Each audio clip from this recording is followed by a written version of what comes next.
Buckingham Palace has quietly confirmed something it spent nearly 3 decades doing everything in its power to avoid. For the first time in modern history, King Charles III is preparing to break an unspoken institutional silence and speak publicly, directly, and extensively about the woman whose memory once threatened to tear the monarchy apart, Diana, Princess of Wales. Before we unpack the profound constitutional, historical, and personal implications of this unprecedented moment, if you appreciate deep-dive royal analyses that look beyond tabloid headlines to examine the true machinery of the crown, please take a moment to subscribe to the channel and hit the notification bell. Your support allows us to continue delivering these exhaustive, evidence-based investigations. Now let us examine what is taking place behind palace gates. Sources briefed directly on the upcoming royal schedule confirm that the king is preparing a major formal reflection addressing the partnership that began 45 years ago. This is not a routine anniversary statement drafted by a junior press officer and quietly distributed to news outlets at midnight. Palace aides describe it as a seismic shift in how the House of Windsor frames its own modern existence, the first time Charles intends to address, in his own words, how much of his current reign rests directly upon foundations that Diana laid. For nearly 30 years, the official palace line kept Princess Diana strictly contained within a carefully constructed narrative frame. She was remembered as the tragic young princess, the global-style icon, the people's princess, whose story was formally closed on August 31st, 1997. What is now emerging from senior palace advisors reveals a reality that the royal establishment has long found painful to admit out loud. Diana was not merely a popular public figure who temporarily dazzled the world. She was, in the words of one senior royal insider, the quiet co-author of the institution's structural survival. Act 1, the unprecedented palace leak to understand why this forthcoming speech has sent a shockwave through the senior ranks of the royal household. One must look at how carefully the crown manages its own history. The British monarchy does not issue spontaneous public admissions. Every word spoken by a reigning sovereign is calculated, vetted, and weighed against centuries of constitutional precedent. For decades, mentioning Diana within official palace communications was treated as a tactical risk. Courtiers feared that invoking her name would immediately reignite old controversies, remind the public of the bitter royal feuds of the 1990s, and cast an uncomfortable shadow over King Charles and Queen Camilla. The strategy was simple: honor her memory through her sons, but keep her strictly separated from the official institutional storyline of the crown. That strategy has officially reached its end. The leak from Buckingham Palace indicates that King Charles is preparing to dismantle that wall of silence. Senior strategists acknowledge that as the king approaches key milestones in his reign, continuing to treat Diana as an unmentionable chapter of the past is no longer viable. The public understands that the modern, accessible, emotionally present style of royalty that Charles now practices did not emerge from ancient palace traditions. It was forged in the fire of the 1980s and 1990s by a young woman who refused to obey the traditional rules of royal distance. By preparing to acknowledge Diana not as an adversary or a tragic memory, but as an architect of the modern crown, Charles is undertaking one of the most significant narrative reconciliations in modern royal history. Act 2. The blueprint of 1981 warmth as strategy. The origin of this transformation began on July 29, 1981. An estimated 750 million people across the globe tuned in to watch 19-year-old Lady Diana Spencer step out of the glass coach at St. Paul's Cathedral to marry the heir to the British throne. To the official palace machinery, the wedding was designed as a grand spectacle of state power, a magnificent fairy tale demonstration of continuity and traditional majesty.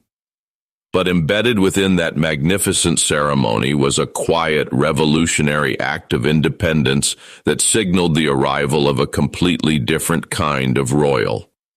Standing at the altar before the Archbishop of Canterbury, Diana deliberately omitted the traditional vow to obey her husband.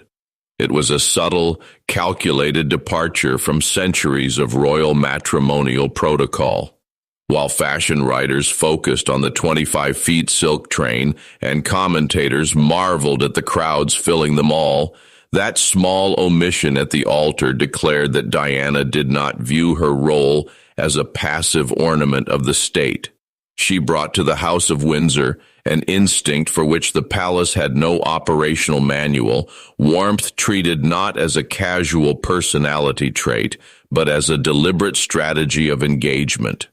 Before 1981, royal public duties were defined by stiff, distant formality.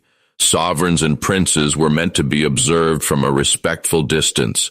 They walked past velvet ropes, accepted gloved handshakes, nodded politely from carriage windows, and maintained an unbridgeable social barrier between themselves and the public. Diana shattered that barrier within months. She instinctively understood that in a television era, authority could no longer be sustained through remote majesty alone. The public no longer simply wanted to see their royal family. They demanded to feel connected to them. Diana crouched down to meet children at eye level. She abandoned stiff formal posture, held eye contact, and spoke with an unscripted, vulnerable intimacy that unsettled senior courtiers trained under the old Victorian standards of royal decorum. Almost overnight, she raised the baseline expectations of what a member of the royal family was supposed to be. Act 3, the revolution of proximity. What Diana accomplished over the next 15 years fundamentally rewritten the social contract between the British monarchy and the public. She took public duty, which had long been treated as a dry ceremonial obligation, and converted it into an intense personal mission. In April 1987, Diana walked into London's Middlesex Hospital to open the United Kingdom's first purpose-built unit dedicated entirely to the care of HIV and AIDS patients. At that time, the disease was surrounded by extreme panic, scientific ignorance, and intense social stigma. Much of the global public believed the virus could be transmitted through casual physical contact. In front of a wall of international press cameras, Princess Diana walked up to a dying man sitting in a hospital bed, reached out her bare hand, and shook his. That single, unscheduled gesture accomplished more to dismantle global medical stigma and humanize a devastating health crisis than years of government information campaigns could ever achieve. She did not wear gloves. She did not hesitate. She did not offer a distant, formal gesture. She sat on the edge of the bed, held the patient's hand, and treated him with absolute, uncompromising human dignity. 2 years later, in 1989, she repeated that radical display of proximity at the Sitanala Leprosy Hospital in Indonesia. Defying warnings from foreign officials and senior royal advisors, Diana walked directly into the wards, sat among patients suffering from advanced leprosy, touched their wounds with her bare hands, and spent hours listening to their personal stories. According to records published by royal biographers and press outlets, senior palace officials privately viewed these appearances with intense anxiety. They argued behind closed doors that these visits were too raw, too emotionally volatile, and dangerously removed from the dignified neutral distance traditionally maintained by the crown. Courtiers feared that by immersing herself so deeply in controversial, painful human crises, Diana was degrading the majestic mystery of the monarchy. They failed to understand what Diana had grasped intuitively, A monarchy that exists solely on pristine palace balconies will eventually become an obsolete relic. But a monarchy that shows up at hospital bedsides, looks suffering directly in the eye, and reaches out an ungloved hand will secure its place in the hearts of the nation for generations. Whether she was walking through active uncleared landmine fields in Wamba, Angola in January 1997, wearing body armor, or bringing her young sons, William and Harry, to sleep in homeless shelters managed by Centerpoint. Diana replaced distant symbolic patronages with active physical participation. By the time of her death in 1997, she was patron or president of more than 100 charities, leaving behind a completely redefined template for royal public life. Act or fee, the king's unprecedented reframe now. In 2026, details emerging from Buckingham Palace indicate that King Charles III is preparing to formally incorporate that exact template into the official narrative of his own reign. According to palace insiders, the king's upcoming reflection will directly attribute many of the defining features of his modern monarchy to Diana's early innovations.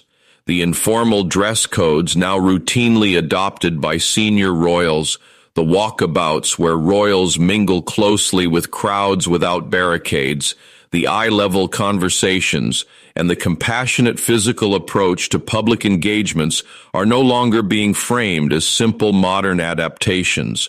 They are being recognized as the enduring methodology created by Diana between 1981 and 1997. This reframe represents a profound intellectual shift for the institution. For nearly 3 decades, palace communications treated Diana's extraordinary public impact as a rare, unrepeatable phenomenon, a unique personal charisma that belonged to her alone and could not be institutionalized. By preparing to speak publicly on her legacy, Charles is reframing her work as an institutional turning point. He is acknowledging that the crown did not survive the tumultuous turn of the 21st century by ignoring Diana's methods, but by quietly adopting them, standardizing them, and making them the permanent operational manual for the entire royal family. The speech reportedly goes even further. The king is expected to trace a direct line from Diana's landmark 1987 AIDS visit to the exact way the royal family engages with complex social issues today.